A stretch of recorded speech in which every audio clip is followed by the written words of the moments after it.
ፍጹም ውድቀት ወይስ የቁስል ጥልቀት? የካልቪኒዝም አቋም ሰው መንፈሳዊ ሬሳ ነው። ካልቪኒስቶች ቶታል ዲፕራቪቲ ሲሉ ሰው በከፊል አልቆሰለም፣ ይልቁንም በኃጢአት ምክንያት መንፈሳዊ ተግባራትን ለማከናወን ፍጹም አቅም የሌለው ወይም ስፒሪቹዋሊ ዲድ ሆኗል ይላሉ። ይህ ማለት አንድ ሰው ወደ እግዚአብሔር ለመቅረብ ፈቃድም ሆነ ፍላጎት ሊኖረው አይችልም ነው። የካልቪን የራሱ ቃል ጆን ካልቪን በዋና መጽሐፉ ኢንስቲትዩትስ ኦፍ ዘ ክርስቲያን ሪሊጅን ባለበት በሁለተኛ እትሙ ላይ እንዲህ ሲል ይሞግታል። ስለዚህ የሰው አእምሮ ከእግዚአብሔር ጽድቅ ሙሉ ለሙሉ የተለየ በመሆኑ ማንኛውንም አምላክ የለሽ ጠማማ፣ መሰረተ ቢስ፣ እርኩስና አስነዋሪ ነገርን ያስባል፣ ይመኛል፣ ይፈጽማልም የሚለው እውነት በማንኛውም መሳሪያ በማይናወጥ ሆኖ ይቁም። ልቡ በኃጢአት መርዝ ሙሉ ለሙሉ ተበክሏልና ከጥፋት በስተቀር ምንም ሊያደርግ አይችልም። አንዳንድ ሰዎች አልፎ አልፎ የመልካምነትን ገጽታ ቢያሳዩ እንኳ አእምሯቸው በግብዝነትና በተንኮል የተተበተበ ነው። ነፍሳቸውም በውስጥ በክፋት ሰንሰለት የታሰረች ናት። የካልቪኒስቶች መከራከሪያ ጥቅስ።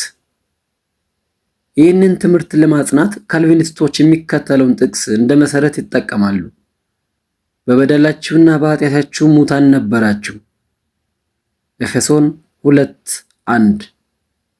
የካልቪኒስቶች አመክንዮ ሙት የሆነ ሰው መናገር፣ መስማት ወይም ምርጫ ማድረግ እንደማይችል ሁሉ በኃጢአት የሞተ ሰውም እግዚአብሔርን መምረጥ አይችልም። ስለዚህ ምርጫው የእግዚአብሔር እንጂ የሰው አይደለም ይላሉ። የኦርቶዶክስ ምላሽ የሞትና የውድቀት ትክክለኛ ትርጉም። ኦርቶዶክሳዊት ቤተክርስቲያን ሰው በኃጢአት እንደወደቀ ታምናለች። ነገር ግን ይህ ውድቀት የሰውን ነፃ ፈቃድ ወይም ፍሪ ዊል ጨርሶ አላጠፋውም። ሙታን ነበራችሁ የሚለው ቃል መንፈሳዊ መለያየትን እንጂ የሰውነትን ወይም የፈቃድን መጥፋት አያመለክትም። የቅዱስ ዮሐንስ አፈወርቅ ትርጓሜ። ቅዱስ ዮሐንስ አፈወርቅ በኤፌሶን መልእክት ትርጓሜ ላይ ሰው ሙት መባሉን እንዲህ ተነትነዋል። ሐዋርያው ሙት ሲል የተፈጥሮን መሞት ሳይሆን የፈቃድን መሞት ወይም ከእግዚአብሔር መለየትን ማለቱ ነው። ምክንያቱም ተፈጥሮ የሞተ ቢሆን ኑሮ እንዴት ኃጢአት ሊሰራ ይችላል? ሬሳ ኃጢአት አይሰራም። ስለዚህ ሰው ኃጢአት መስራቱን መቀጠሉ ምንም እንኳን የወደቀና የደከመ ቢሆንም ገና ፈቃድ እንዳለው ያረጋግጣል። መጽሐፍ ቅዱሳዊ ማስረጃ። እግዚአብሔር ከውድቀት በኋላም ቢሆን ለሰው ልጅ ምርጫ እንደሚሰጥ የሚያሳዩ ጥቅሶች። ዘፍጥረት 4:7 ቃየን አቤልን ከመግደሉ በፊት እግዚአብሔር እንዲህ አለው፣ መልካም ብታደርግ ፊቴ አይበራምን? መልካም ባታደርግ ግን ኃጢአት በደጅ ታደባለች፣ አንተ ግን በእርሷ ላይ ንገስባት። ሰው መንፈሳዊ ሬሳ ቢሆን ኑሮ እግዚአብሔር ቃየንን በኃጢአት ላይ ንገስባት ብሎ ባላዘዘው ነበር። ትእዛዝ የተሰጠው ምርጫ ስላለው ነው። ኢሳይያስ 1:19-20 እሺ ብትሉና ብትሰሙኝ የምድርን በረከት ትበላላችሁ፣ እንቢ ብትሉና ባትሰሙኝ ግን ሰይፍ እበላችኋል። ካልቪኒዝም ሰውን እንደ ሬሳ በመቁጠር የሰውን ተጠያቂነት ያጠፋል። ኦርቶዶክስ ግን ሰውን እንደ በሽተኛ ወይም ቁስለኛ ትቆጥራለች። በሽተኛው ራሱን መፈወስ አይችልምና ወይም ጸጋ ያስፈልገዋል። ነገር ግን ወደ ሐኪሙ ለመሄድና መድኃኒቱን ለመቀበል እሺ የማለት አቅም አለው። ተጨማሪ የካልቪኒዝም ፍጹም ውድቀትና የእግዚአብሔር ፍትህ መጋጨት። ካልቪኒስቶች ሰው የሞተ ሬሳ ስለሆነ ምንም ምርጫ የለውም ሲሉ ሳያውቁት እግዚአብሔርን ግፈኛ ያደርጉታል። ምክንያቱም ምርጫ የሌለውን ፍጥረት ለምን ክፉ መረጥክ ብሎ መቅጣት ፍትሃዊ አይደለም። አንድን ሽባ ሰው ለምን አልሮጥክም ብሎ እንደሚቀጣ ጨካኝ ጌታ ያደርገዋል። ካልቪን ለዚህ የሰጠው አስደንጋጭ ምላሽ ማጣቀሻ በመጽሐፉ ቁጥር 3 ምዕራፍ 23 ላይ እንዲህ ይላል፣ ሰዎች አሁን በታሰሩበት በዚህ ምስኪን ሁኔታ ውስጥ ሁሉም በዕጣ ፈንታቸው ለተመሳሳይ ውድቀት ተገዥ መሆናቸውን አምናለሁ። ነገር ግን እግዚአብሔር የራሱ የወሰነውን ስህተት በእነርሱ ላይ ስለቀጣ አምባገነን ተደረገ ብለው ይለፈልፋሉ። ካልቪን እግዚአብሔር ሰዎችን ለኃጢአት እንደወሰነ በግልጽ ይናገራል። ይህ ደግሞ እግዚአብሔር ብርሃን ነው፣ ጨለማም በእርሱ ዘንድ ከቶ የለም። አንደኛ ዮሐንስ 1 ከቁጥር 5 ከምለው የመጽሐፍ ቅዱስ እውነት ጋር ፍጹም ይጋጫል። ተጨማሪ የጥንት አባቶች ስለ ነፃ ፈቃድ መኖር የሰጡት ምስክርነት በካልቪኒዝም ውስጥ ቶታል ዲፕራቪቲ ወይም ፍጹም ውድቀት የሚለው ትምህርት የሰውን ተፈጥሯዊ በጎነት ጭምር ይክዳል። ነገር ግን የቤተ ክርስቲያን አባቶች ሰው ከውድቀት በኋላም የእግዚአብሔር ረዳትነት ካገኘ ሊጠቀምበት የሚችል ፈቃድ እንዳለው ያስተምራሉ። ቅዱስ አትናቴዎስ በመጽሐፉ ስለ ሰው መሆን ላይ እንዲህ ይላል። እግዚአብሔር እኛን ካለመኖር ወደ መኖር ብቻ አላመጣምን። እግዚአብሔር እኛን ካለመኖር ወደ መኖር ብቻ አላመጣንም፣ ነገር ግን በቃሉ ጸጋ አማካኝነት ከእግዚአብሔር ጋር የሚስማማ ሕይወትን በነፃ ሰጠን። ምንም እንኳ የሰው ተፈጥሮ በመተላለፍ ምክንያት ቢዳከምም። ቅዱስ ጀሮም ምንም እንኳ ጀሮም የላቲን አባት ቢሆንም የካልቪን አይነት ጽንፈኝነትን ቀድሞ ተቃውሟል። መፈለግም ሆነ አለመፈለግ በእኛ ስልጣን ስር ነው። ነገር ግን ይህ ያለን ነፃነት ራሱ በእግዚአብሔር ምሕረት የተሰጠው ነው። የመጽሐፍ ቅዱስ ሙት የሚለው ቃል ትርጓሜ ካልቪኒስቶች ሙት የሚለውን ቃል ምንም ማድረግ የማይችል በሚል ይተረጉሙታል።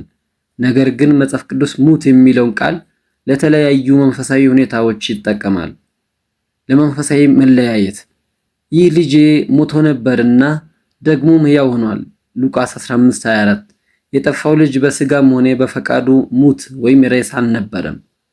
ምክንያቱም ወደ ልቡ ተመልሶ ምርጫ አድርጎ ወደ አባቱ መጥቷልና። ለኃጢአት መሞት እንዲሁም እናንተ ደግሞ ለኃጢአት እንደሞታችሁ ራሳችሁን ቁጠሩ ሮሜ 6:11 አማኝ ለኃጢአት ሙት ነው ከተባለ ካልቪኒስቶች እንደሚሉት ምንም ማድረግ የማይችል ሬሳ ከሆነ አማኝ እንዴት ኃጢአት ሊሰራ ይችላል? አማኝ ለኃጢአት ሙት ሆኖ ሳለ ኃጢአት መስራት ከቻለ ያልዳነ ሰውም ለጽድቅ ሙት ሆኖ ሳለ ጽድቅን ወይም እግዚአብሔርን የመመኘት አቅም አለው ማለት ነው። ሙት መሆን ማለት ከሕይወት ምንጭ ወይም ከእግዚአብሔር መለየት እንጂ የሰውን ነፃ ፈቃድ ወደ ዜሮ መለወጥ ማለት አይደለም። ካልቪኒዝም ይህንን ቃል በጥረው በመተርጎም ትልቅ ስህተት ላይ ወድቋል። የሕግና የጸጋ ግንኙነት the command implies ability ካልቪኒስቶች እግዚአብሔር ለሰው ልጅ ትእዛዝ የሚሰጠው ሰው ሊፈጽመው ስለሚችል ሳይሆን ሰው እንደማይችል ለማሳየት ብቻ ነው ይላሉ። ይህ ግን የእግዚአብሔርን ባህሪ ይቃረናል። የኦርቶዶክስ አመክንዮ እግዚአብሔር ንስሐ ግቡ ማቴዎስ 4:17 ካለ ንስሐ የመግባት አቅም ወይም ካፓሲቲ በሰውየው ውስጥ መኖሩን ያረጋግጣል። ሰውን በሌለበት ትእዛዝ መስጠት ከንቱነት ነው። ቅዱስ ቄርሎስ ዘእስክንድርያ እግዚአብሔር የማይቻልን ነገር አያዝም። የማንችለውን ነገር እንድናደርግ ቢያዘን ኖሮ ለውድቀታችን ተጠያቂው እርሱ በሆነ ነበር። ይልቁንም የእርሱ ትእዛዝ በባህሪያችን ውስጥ ተከለውንና ተኝቶ የነበረውን የፈቃድ ኃይል ያነቃቃዋል። የመጀመሪያው ኃጢአት ኦሪጂናል ሲን ቨርሰስ የአባቶች በደል ወይም አንሰስትራል ሲን። እዚህ ጋር ነው ካልቪን እና ኦርቶዶክስ የሚለያዩት። ካልቪን ከአውግስጢኖስ የተረከበው ኦሪጂናል ሲን ማለት የአዳም በደል ወይም ግልት በዘር ወደኛ ተላልፏል የሚል ነው። ስለዚህ ሕፃናት ሳይቀሩ በደለኞች ናቸው ይላል። የኦርቶዶክስ ትምህርት አንሰስትራል ሲን እኛ የምንወርሰው የአዳምን በደል ወይም ጊልት ሳይሆን የአዳምን ውድቀት ሞት ነው። ኃጢአት የግል ምርጫ ውጤት እንጂ የባህሪ አካል አይደለም። ቅዱስ ጎርጎርዮስ ዘንዚናዙ ኃጢአት ግዑዝ ነገር አይደለም፣ የፈቃድ ተግባር እንጂ ኃጢአት ግዑዝ ነገር ቢሆን ኑሮ ፈጣሪው እግዚአብሔር በሆነ ነበር። የተፈጥሮ ሕግና የአሕዛብ በጎነት። ካልቪኒዝም ያልዳነ ሰው ምንም በጎ ነገር ሊያደርግ አይችልም የሚለውን ትምህርት ቶታል ዲፕራቪቲ ለማጽናት ሲል ክርስቲያን ያልሆኑ ሰዎች የሚያደርጉትን ደግነት ሁሉ ግብዝነት ይለዋል። ነገር ግን መጽሐፍ ቅዱስ ይህን ይላል።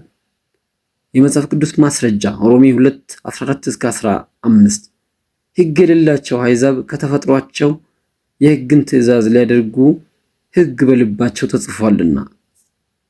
ሐዋርያው ጳውሎስ በተፈጥሯቸው መልካም እንደሚያደርጉ ይናገራል። ካልቪን ግን ተፈጥሮ ሙሉ ለሙሉ በክፋት ተመርዟል ይላል። እዚህ ጋር ካልቪን ከጳውሎስ ትምህርት ጋር ፊት ለፊት ይጋጫል። የካልቪን ስህተት ሰውን እንደ ግዑዝ ነገር ወይም ፓሲቭ ኦብጀክት ማየቱ። የኦርቶዶክስ እውነት ሰውን እንደ ሕያውና ተጠያቂ ፍጥረት ወይም አክቲቭ ኤጀንት ማየቷ። የመዳን ሚስጥር ጸጋ ወይም ግሬስ ፈቃድን አይደፈጥጥም፣ ይልቁንም ነፃ ያወጣዋል። ግሬስ ሊበሬትስ ዘ ዊል ኢት ዳዝንት ባይፓስ ኢት። አምሳልና አምሳያ ኢሜጅ ኤንድ ላይክነስ ልዩነት። ካልቪኒዝም ሰው ሙሉ ለሙሉ ወድቋል በሚለው ትምህርቱ ዘፍጥረት 1:26 ላይ ያለውን የእግዚአብሔርን አምሳል እና አምሳያ አንድ አድርጎ ያያቸዋል። ለእነርሱም አዳም ሲወድቅ ሁለቱም ጠፍተዋል። ኦርቶዶክሳዊት ቤተክርስቲያን ግን በመካከላቸው ግልጽ ልዩነት ታደርጋለች። አምሳል ወይም the image ወይም the icon የማይጠፋው ተፈጥሮ። አምሳል የሚለው በሰው ልጅ ተፈጥሮ ውስጥ ለዘላለም የታተመውን የእግዚአብሔርን አሻራ ያመለክታል። ይህም አመክንዮ፣ የማሰብ ችሎታ፣ ነፃ ፈቃድ፣ የመምረጥ ስልጣን፣ በፍጥረት ላይ የመግዛት ችሎታ። የኦርቶዶክስ እውነት ሰው በኃጢአት ቢወድቅም ይህ አምሳል አልጠፋም። ቢቆሽሽም ቢደበዝዝም ገና በሰው ውስጥ አለ። ለዚህ ነው ከውድቀት በኋላም እግዚአብሔር ሰውን በአምሳሉ እንደፈጠረ የሚናገረው። የቅዱስ ዮሐንስ ደማስቆ ምስክርነት። በአምሳል የሚለው ቃል አእምሮንና ነፃ ፈቃድን ያመለክታል። በአምሳያ የሚለው ግን እስከ ተቻለ መጠን በበጎነት ወይም በቅድስና መመለስን ያመለክታል። አምሳያ ወይም the likeness or homoisis የጠፋውና የሚመለሰው ቅድስና። አምሳያ ወይም ላይክነስ የሚለው ሰው ከእግዚአብሔር ጋር ባለው ህብረት የሚያገኘውን የቅድስናና የጸጋ ውጤት ነው። አዳም በኃጢአት ሲወድቅ ያጣው ይህንን አምሳያ ወይም ላይክነስ ነው እንጂ አምሳሉን ነፃ ፈቃዱን አይደለም።